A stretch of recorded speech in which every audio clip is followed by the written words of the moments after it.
Meitei mayekki kok hairiba ahanba mayek ashidagi tonganba mayek sing puthokpa yai haiba utpa ko langon haiba khana nainabagi thauram ama kurai tharuism da leiba Chatyana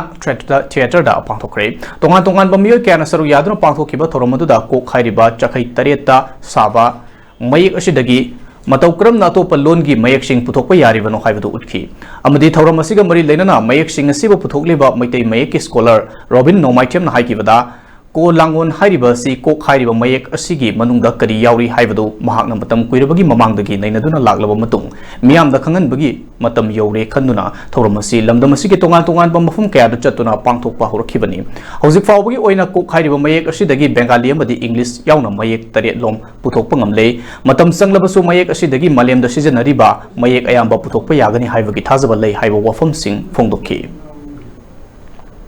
adubu nohona namu lakpa matam nang asidi ko asigi manungda kari yauri ga basi miyamda khangan bagi matang laktana ina ko langlon asi pangthokpa ne ko langlon pangthokpa sida ko asi manungda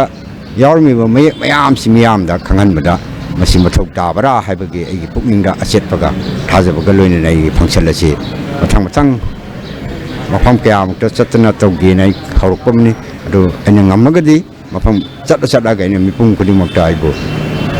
lagi matam orang perai na igi thamoi de khalle maram di ke gona bada ko sida yaurmi mayam je aina hangom matam je miyam na sumi na khambire ina ai khakten chumbuduna ya de ba le pak miyam pumna khamina bajina sina are po ogujo bani natara ne